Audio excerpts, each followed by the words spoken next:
Hey, what up guys? How you doing? It is Lasty here. Welcome to a new episode of the World Cup Road to Glory. This is episode number 12. Now, if you didn't already see episode number 10 and 11, then make sure you check them out first. See the little run that we've been going on lately. And we were actually able to win the World Cup. So that's the second time we've done it in like 11 episodes. So I'm pretty happy with that. Like, it's gone quite well. And our squad's looking pretty good.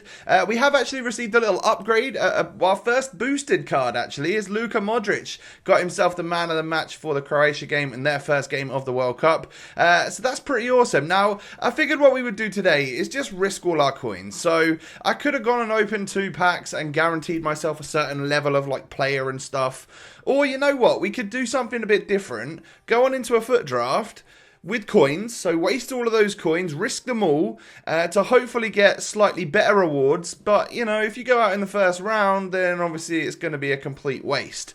So it's pretty self-explanatory when you're building these drafts in the World Cup mode, because like with the way it is, icons pop up a lot. So does like Ronaldo and Messi and stuff, and the best thing to do, in my opinion, I guess, is just build a full-on icon / European side, or if Messi and Neymar pops up first, South American and icon side. Like, you could do that if you want, but I'm just gonna skip through it every now and again, show you some of the players that we got popping up, and I completed it to the best of my ability. Like, just went for a European side, hoped to get a few icons along the way, knowing that I was pretty solid with my attack. You know, Rui Costa, Gary Lineker, and upgraded 96 rated Cristiano Ronaldo. It should be alright, right?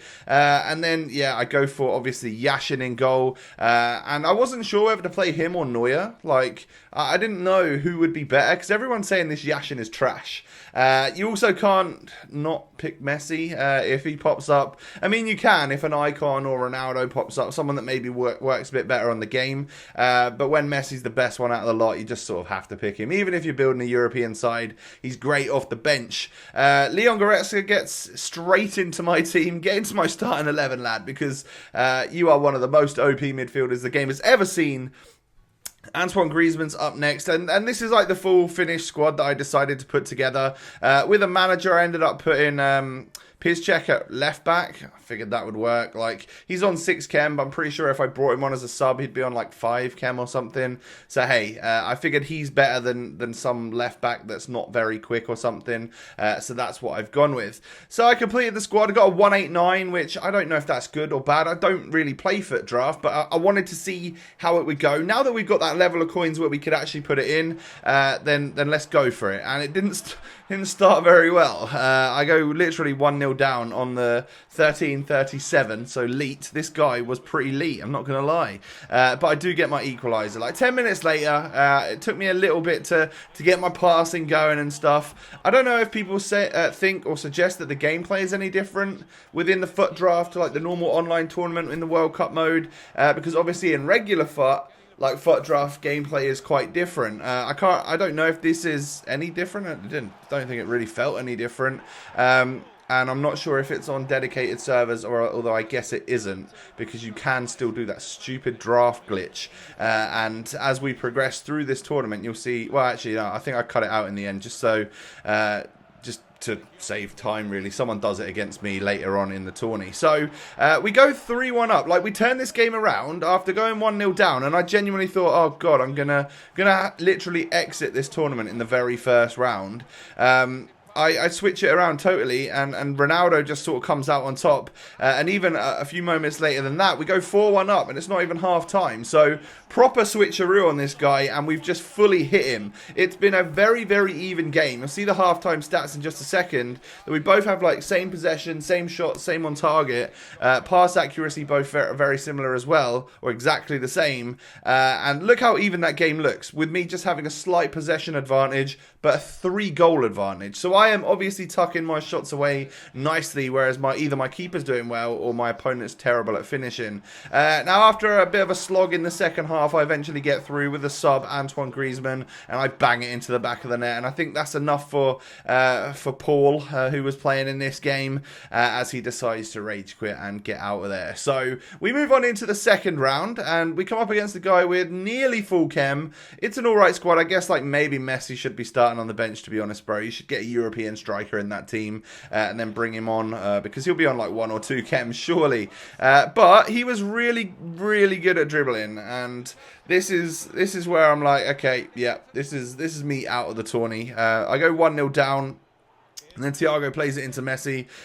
Just completely does my defender with like a little drop of the shoulder and a turn. And I go 2-0 down. So I'm like, yeah, this is me out. Look at the halftime stats. He's really good at passing. Dribbling was solid. Holding way more possession than me. It's basically how I aim to play. That's how this guy was playing against me. So really, really tough to try and swallow that one. Now, I get a goal like 8 minutes into the second half. I do manage to play it through. Gary Lineker is there to just knock that one into the back of the net. So there's a little bit of a lifeline going on right now. And then what happened in this game was I took about 1 million shots, and eventually another one went in. It took until the 83rd minute. Like, oh my god, did I eventually in the second half turn this game around, flip it onto me putting loads of pressure onto my opponent, and I had so many freaking shots. You can see 21 shots at the end of the game, and we go on into extra time. So I feel like I've definitely brought it back, and I feel like it should be mine. It should be my game at this point. So in the 100th minute, when I run up and score with Antoine Griezmann, I'm feeling pretty good about myself. Run up to the camera, him with his new hairstyle, of course, and he's really good off the bench. Like Messi and Griezmann coming off the bench for Lineker and Rui Costa seem to change the game quite a lot, or quite often for me. And then obviously getting through with Cristiano Ronaldo there, banging that one into the back of the net. I finally seal it, and I didn't even feel confident for the rest of the game because, like, straight from kickoff, he does run down the other end, and it was like Embolo who scores the goal. So yeah, kickoff goal literally 1 minute later, and it was just my job to hold on to the ball, you know, not do anything stupid. I got a final opportunity where he started rushing his keeper. I tried to chip him, it missed, but the final whistle was blown, and we can move on. We can progress. We have 2 wins now, and we can move on into the semi-final. So in the semi-final, we get matched up against obviously a very similar team once again. However, this guy's got Ronaldinho. This guy's got Thierry Henry, Eden Hazard. Like, I think he brings on Neymar for Eriksen straight away in this game. So, like, guys got a nice team. Almost like a meta team. The one thing you can't do in the draft is obviously change that formation. So I went with the 4-3-1-2 because it's one that I'm actually kind of used to. It's similar to 4-1-2-1-2 second variant, so I feel like I can use it, you know, and it's one of my more, like, I like the 2 striker formation, so I can do the little 1-2 passes, give and go. And I couldn't tell how this game was going because at half-time, again, someone who was really good at passing, great pass accuracy, great possession against me. I'm not doing too bad, but it's an even game. It's like 1-1, probably in the slight favour of my opponent. Now, Lineker plays it into Leo Messi, who's been on the pitch for 1 minute and 24 seconds. And literally, I kick off goal him straight away in the second half. And Messi's got one of these ridiculous left foots on this game. Absolutely love it. So I play it short to him there for the free kick, and, well, in the 69th minute, we are able to just bang it, a pretty identical shot into the back of the net. And that is going to be enough, I think, for my opponent in this game. I wasn't expecting him to quit. Considering the level of opponent he was, like how solid he was, I didn't think he would quit in the semi-final with like a 2-goal difference, knowing how easy it is to swing a game on FIFA 18 World Cup mode. So this is my second opponent in the final, because the first time I got into the final, someone went 1-0 up against me and then did whatever the glitch is, and I don't know if how do they get the win if they do the glitch and quit when they go 1-0 up? Because I was like, I obviously didn't get the loss, and it meant that I could go on into the final again. But do they actually get the win? If so, that's pathetic. I hope it gets fixed at some point really soon, because it's kind of pathetic that anyone would be like decide to do that. I don't know. But we equalised 44 minutes into this one. This guy was obviously staying in the game. He was solid as well. It was kind of a sloppy first half. Loads of interceptions from both of us because obviously we could read each other's play pretty well. But he had that awesome advantage of having Pele and Henry, who are game changers on the World Cup mode. Point and shoot, basically, with these guys, and that's what he was doing. And he goes 2-1 up, but bringing Messi on again was another godsend, like a wand of a left foot for sure, and I managed to get the equaliser. I'm pretty sure that was off kickoff as well, so yeah, you know, it happens. You got to play to your strengths, right? But Henry runs down the other end a few moments later, I believe, and with that left foot, that was a really strong weak foot shot, to be fair. And then it took me into the 81st minute, and eventually I get the goal with Messi. Just on the turn, I just decide to absolutely wallop it. And well, you know, you've seen like 4 or 5 of them in literally this episode, and the previous episodes. Knowing that we've got Messi in our main squad, I know how to hit the shots with him at this point, so I feel pretty confident in front of goal with him. And then take a look at that for absolute scenes, guys. 91st minute, we're in injury time, but before taking this one into extra time and penalties for the final, and I end up scoring a goal with Antoine Griezmann and winning the FUT draft at my very first time of asking. So I was really happy, but I was like, I don't know what it's going to give me. I don't know, should I have just done 2 7.5k packs and like guaranteed myself something?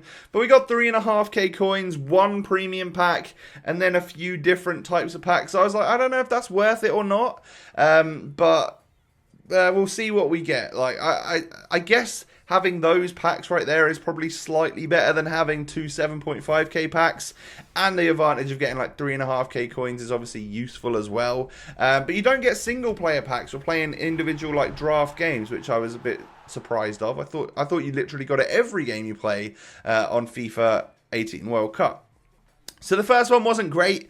I then move on to one of the 3 player packs, and I don't even get bored, so that's not great either. SBC fodder for sure. I'm thinking about maybe trying to get another icon going in like the next episode or the next couple of episodes. But we do get boards on one of our Central America ones, and it's actually going to be Keylor Navas, the goalkeeper. I don't see myself using him for some reason. I just don't have many players from this continent or confederation, should I say, and I don't know, I don't see myself using him. Like, it gives me a couple of Mexican players as well, so after their win yesterday against Germany, like maybe it's worth giving them a go, right? They beat the World Cup winners. We get another couple Mexican players in this second one of the 3 player packs from Central America, and it's actually 3 Mexican players, Guardado, Jimenez, and Hernandez. And then we finally move on to our premium pack, and I get 3 board players, so 381s and above. Germany, centre back, pause it. That's going to be Mats Hummels. Unfortunately, not Boateng. Boateng would have been the perfection. It would have been the greatest centre-back that I could have got to replace Rudiger in my squad. And I don't know if this one was as usable. Like, 66 pace. Is pace such a big deal on this game? Or is, like, positioning for a centre-back better? Like, is he better than Rudiger? So I didn't know what to think about packing a 90 rated player. So I'd say the draft was worth it because I won it. If I didn't, I imagine my rewards would have been a lot less and it wouldn't have been great. However, like, we do have a 90 rated centre-back in the squad now, and that's a good thing, I guess. Modric has been upgraded. You know, we've probably got some players in the club that we could swap out for maybe an icon SBC. Maybe not quite that far yet. We need an 83 rated squad, obviously. But guys, that's the end of the episode. Do me a favour, hit that thumbs up button. Don't forget to share your love and support on the video. Don't forget to sub to the channel if you're new. Have a great day, most importantly, and I'll catch you next time. Peace.